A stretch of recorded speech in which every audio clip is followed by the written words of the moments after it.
Yeah. I'll start by asking you this, Danny. Did you see yourself in the restaurant business 15 years ago? Oh boy. Man, I don't care how long it take me.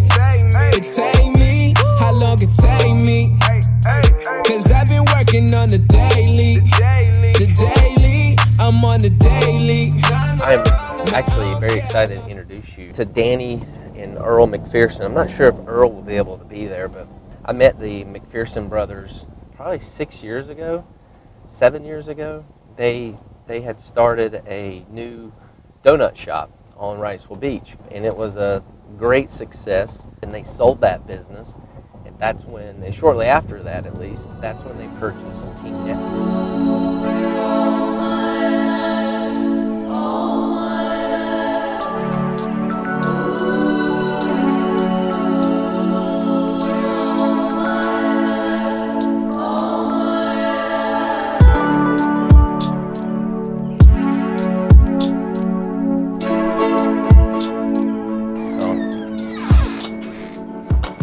15 years ago, I was in a three-piece suit, working with one of the bigger banks in the country, as vice president.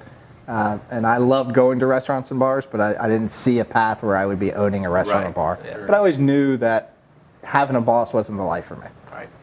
So I knew I was going to go that route, but I remember even as a kid, like middle school and high school, doing things that were very entrepreneurial before I even knew. I don't even know if that word was. It definitely wasn't a cool word. You want to know what my first business was? Yeah, I do. Buying and selling baseball cards. Was it really? I was 10 years old. I can remember to this day being 10 years old, walking around a baseball card carnival.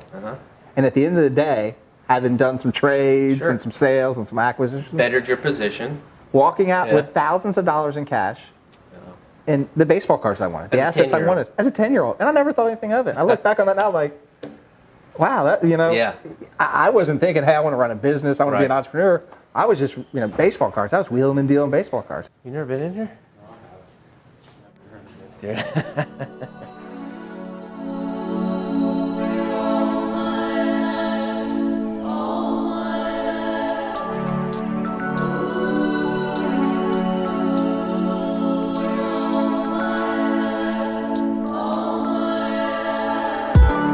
Okay, so the original entrance to King Neptunes as you're coming in, this didn't exist. This was an addition later. Okay. So when you're originally coming in the 60s and 70s to King Neptunes, this was your front door. Okay. So this is what brought you into the restaurant. Okay. So this was our dining room. Still is our dining room. Sure. But this was all that the restaurant had. When did you do all the renovations that we currently see here? Because that wasn't... So all the renovations were done when we purchased the restaurant. Okay. And that was in 2012? So we bought it in 2011, opened in 2012. Okay. So that first year was our first impression to the community to say, this is who we are and this is what we're going to provide. We always wanted to stick to great food at great prices, but it was going to be a family restaurant. Right. And in order for it to be that, the family had to be there. Sure. We used family recipes. Did you make significant changes to the menu because you wanted that family to be? We completely new menu. Okay. We changed everything. When we first bought the business, it was just you really wanted it dinner. to feel like a brand new It was a brand start. new. Now we kept the name of the restaurant because there was so much lineage with the King Neptune name. Absolutely. Been here for 70 plus years. So we didn't want to change that. We just wanted to change the experience. King Neptunes used to just do dinner. Okay. For 50, 60 plus years, it was just a dinner. Right. And one of the things we wanted to bring to the beach was a breakfast. We did hire a consultant who came in because one of our challenges was, well, how do we accomplish a dining room feel during breakfast, lunch, and dinner? Sure. But then a capture the nightlife too. Life as well. A few hours later. And you talk about great food at good prices. How do you manage that? What's your target? Like what do you seek out to do? Like what's your margins on your food? And what's your target? All great questions. So my background, with the bank. After that, I was actually CFO for a company for a few years. I've always been analytical and run the numbers. We want to put out great food, but then I have to analyze what's those costs. Sure. We try to stick within about a 33% food cost. Okay. Which means if I'm going to sell you a plate of food for $10, it's got to cost me about $3.30 to put that food together in just the direct food costs. Right. Because you got to remember, I've got to pay a power bill, I've got to pay rent, I've got to pay the server. You mean people don't work for free here? Well, they do love it here, but every once in a while they do ask for a paycheck. But so we've got a lot of other expenses. So we've got what's called our core expense. Okay. So what that's going to be is my food cost plus my labor cost. Okay. And I always try to keep that right around 60%. Okay. Those are the ones that fluctuate with business. Now, I have my fixed expenses that, unfortunately, whether it's summertime and we're rocking and rolling, or it's the winter time and it's cold and rainy and no one wants to come out, we got to pay those. So I have my fixed expenses, which I try to keep in the 20 to 25% range. Okay. And then I've got my core, which is my labor cost and what we call our cost of goods sold. A lot of people know that in their industries, but that's our food cost. Right. Try to keep that around 60. So if I'm doing a great job, I'm running all my expenses at about 85%, which gives me about a 15% profit margin. Okay. Which is pretty aggressive in the restaurant industry. Did you kind of know what you wanted to accomplish and you figured out how to reverse engineer into those numbers, or did you kind of learn that's like, how did you know that was where you needed to be? I knew I wanted to make money. Okay. That's important. So when I started the business, I said, well, it needs to make money. Sure. So I put together a pro forma, and I said, okay, let's not say I'm going to be on a wait on day 1 and 2 and 3, and every day there's going to be a wait. Right. Let's have some reasonable expectations of how many people are going to come into the restaurant and eat, and if our prices look like this, and X number of people come in a day to eat, that means my sales are going to be this. Right. Okay. Well, I knew what my rent was going to be. Had an idea of utilities and other fixed expenses. Of course. And then I said, okay, well, if this many people come, and I'm trying to keep my food cost at this, 33, 35%, so take that off, and then I'm going to need some cooks, I'm going to need some waitresses, and here's what I'm going to pay them. So I kind of laid all that out, and I said, okay, if 100 people are going to come eat, how many people do I need to serve them? Right. And how many guys or girls am I going to need in the kitchen to cook them food? Right. And okay, well, all this makes sense. And oh, by the way, at the end of the day, is there a little bit of money left over for me and my brother? Again, we own it together equally. Is there a little bit of money left over for us to actually make money from our efforts? Right. Which is always very important. Let's not leave that. We don't want to be greedy. Sure. But everybody likes getting paid for work. So we ran those numbers, and we were very conservative. Our first year we doubled what our projections were. Wow.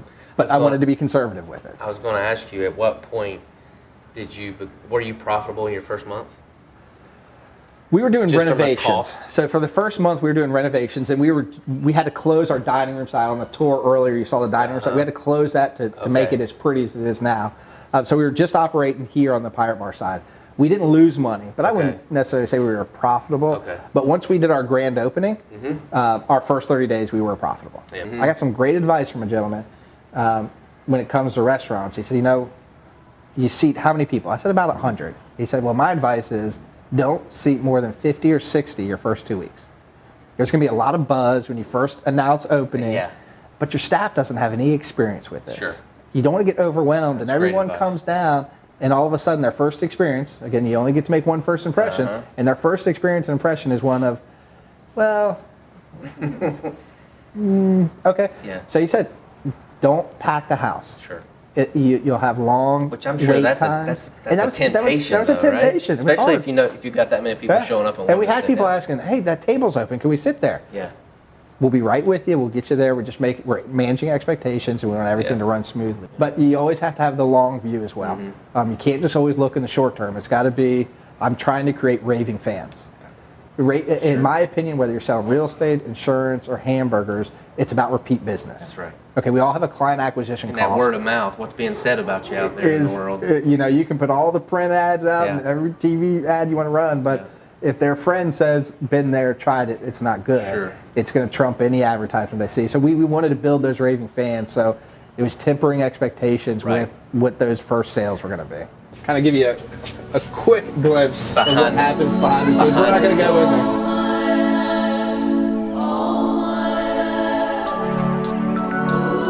When Fran hit in 1998, this stage right here was underwater. We had 4 feet of water in this restaurant.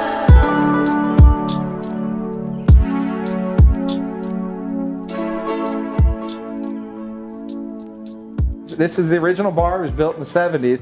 But when I mentioned Fran came right to the top of this bar. There was that much water that came up through the surge and was sitting. And I've heard stories. One of our employees, Christopher Roberts, who's been here for 25 years, He told us that there was literally, the equipment was floating, chairs, furniture was floating inside the restaurant. Yeah. So they cleaned it all up. 2 months later, they were back to serving cold beverages and fresh seafood. Yeah. Tell me a little bit about how you approach marketing for the restaurant. The guy who brought me to the beach, he gave me some advice about marketing. He said, "You ever been fishing?" And I said, "Well, I love fishing, but I'm really not that successful at it."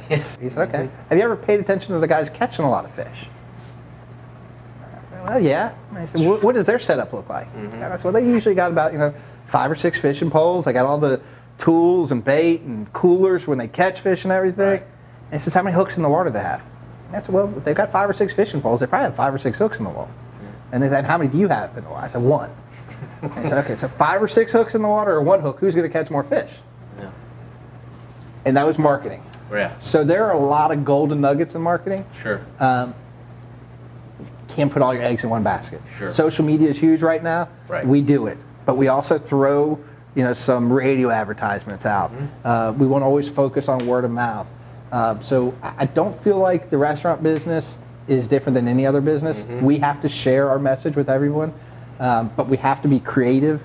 But I will say the one thing we do focus on from a marketing standpoint, there's a guy out there named Dan Kennedy, who I've studied a lot, and he is really big on direct response marketing. Okay. So there's branding. You can go out and build your brand, which is always important. That's the McDonald's and the Nikes and the Gatorades of the world. Sure. They've got an ad budget. Then you have a King Neptune of the world, and I have an ad budget. Yeah. I don't know that I can do the branding that a $1 billion McDonald's. a year to spend on. I think McDonald's is going to beat me in that branding. Right. Now, direct response, I can go onto Facebook, for example, and say, "Hey, Wednesday night, first 10 diners to come out to King Neptunes get a free appetizer." I spend money on that. I Sure. promote it, and people come and give me money. Right. So I'm always analyzing my ROI. What's my return on my investment? Sure. Marketing is an investment for Absolutely. me. So I have to, and that's radio's tricky with it, but we find ways to do the direct response on that Okay. too. But we always have to track it.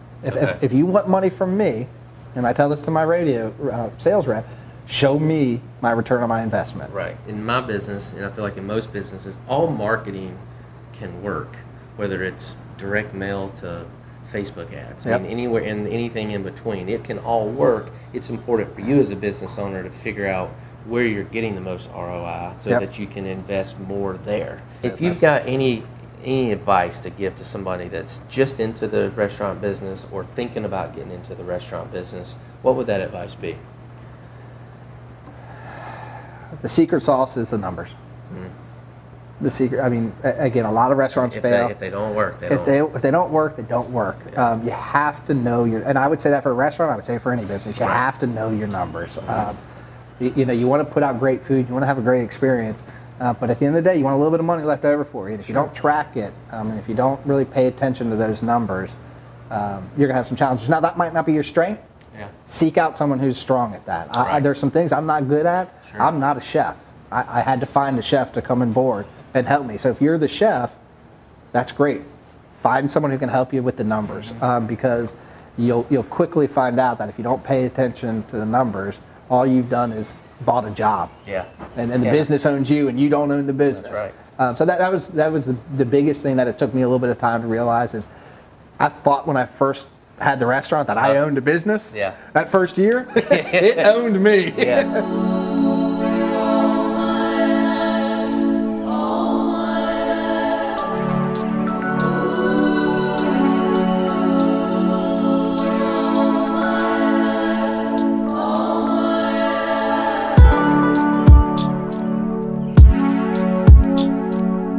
They had owned the restaurant for over 25 years, the previous owners. And I'll never forget, he gave me a piece of advice, and I'll never forget this. He said, the restaurant business is for the young man. Chad, that first year we owned the restaurant, I didn't take one day off.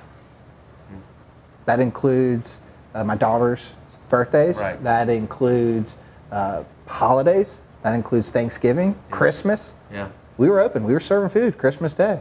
And it was 100 hours a week. It was a sacrifice. I can remember as clear as yesterday. I would wake up in the morning. I would give my daughters and my wife a kiss while they were sleeping. Mm-hmm. And when I came home, I would give my daughters and my wife a kiss as they were sleeping. As they were sleeping, yeah. And that was literally the first year of my business. Now, I made huge sacrifices, and now we get to enjoy and reap the benefits of the rewards. But it's in our DNA to now say, okay, what's next? Danny, thank you so much, man. I really appreciate your time and your friendship. And I hate Earl couldn't be here, but he'll be here for volume 2 of this. We'll pick back up there. Thank you. All right, thank you.